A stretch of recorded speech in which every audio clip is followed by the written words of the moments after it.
The new Joaquin lead performance movie is out, and I did not like it. It is a very surreal and wacky film that I wish did a better job at justifying its wackiness in a satisfying way. I usually give these films way more chances than others to justify themselves and all of their craziness, but at some point the film has to explain itself and what is going on, and it has to make sense. I should be able to look back at the film and understand what everything is ultimately building towards, and here it just didn't work for me. It's not like Bardo, where the ending retroactively justifies the film and it's nonsense in a way that is narratively and emotionally satisfying, or I'm thinking of Ending Things, where there isn't a single instance of padding, self-indulgence, or unnecessary sequences. These kinds of surreal films live and die on how they end, and this film unfortunately does the latter. It goes from intriguing and well-paced and investing to insane nonsense pretty quickly. It's basically like flicking a light switch, that's how fast it transitioned for me. I love the overall presentation and filmmaking for the first half of the movie, and I hope the film would be able to keep that going for the remainder of the runtime, but there's a particular sequence in the middle that goes on for way too long and doesn't add anything meaningful to the story that we had been told up to that point. It changes the focus of the film so quickly, and on its own would work as a great short film, but in context feels really out of place and just kills my investment in what's happening. From then on, I just started getting more annoyed by the story, noticing more logical inconsistencies and unnecessary elements. It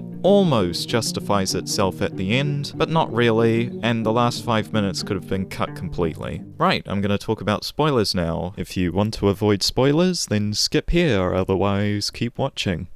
The only way I think the film can make sense is if everything is being made up in Beau's mind. It would explain his journey as he comes to the realization about his faults and failings as a person, but there's just too many things that happen in the film that don't agree with this. Like, they're presented in such a way that they couldn't have happened in Beau's mind, or at least they're oddly specific enough to the audience's viewing experience rather than something Beau would actually think of. For instance, why does the military guy show up to kill the giant penis monster when he killed himself when he fell on top of his own gun, which was pretty stupid on its own? Why did he not incapacitate Beau before attacking the theater? I don't understand why. You wouldn't just incapacitate the person you're trying to kill before killing them, instead of giving them the chance to escape.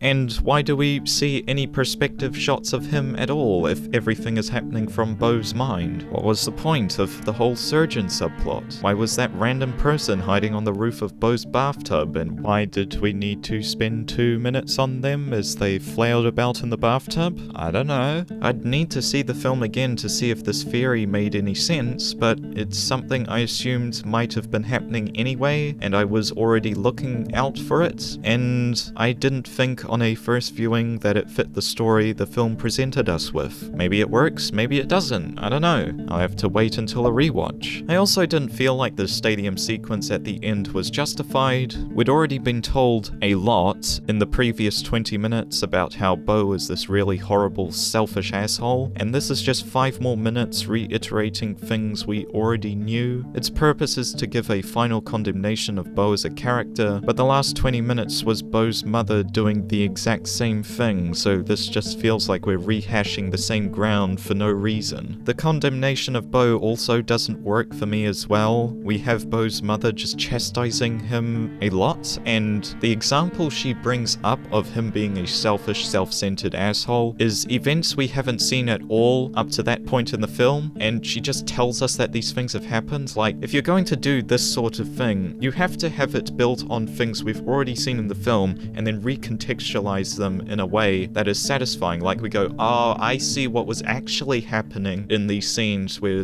weird stuff was happening, but it just doesn't do this at all. There's some explanation in that final 5 minutes, but it's very hand-wavy and not explained properly. It just says, this is what really happened, instead of showing us. But yeah, that whole part just didn't work for me. There's also a scene where it changes randomly to 48 frames per second, and at first first I thought it was to give that feeling that we were watching Beau like an animal in a nature documentary, but then he starts interacting with a new character and then a new setting, and it keeps the higher frame rate, and I don't know why. What I thought it was trying to communicate was no longer being communicated, and I was just left wondering, okay, why do we have a high frame rate? It's not consistent with anything else in the film, and this was the only instance of it that I can remember. Did you forget to change it back in the exporting process? I don't know. Despite not thinking that the film works as an overall package, I can still praise the exceptional filmmaking the movie presents. The cinematography is great, every shot is well framed, there's clear purpose behind what's being shown, and there are some entertaining perspective shifts which add to the tension and paranoia you are meant to feel. The sound design is really well crafted, there's good use of left-right channel, the audio is very clean and nice to listen to. The sound effects add a lot, especially to the few quote-unquote action moments of the film. All the actors do a really good job. As always, Joaquin puts in a good performance. The only complaint I have is with one of the child actors. There was one or two moments where their face was blank and didn't express what it needed to express, and that was a bit distracting. This is the only film from Ari Aster that I've seen in full, and honestly, I think he's a really talented filmmaker. I respect the hell out of his work, and look forward to whatever he produces next. He took a pretty big risk with this film. It is very ambitious with its presentation and story, but unfortunately it was a pretty big swing for a pretty big miss. 5, 5.5, 6 out of 10 question mark. It could honestly be any of those three. I'm undecided until I rewatch this.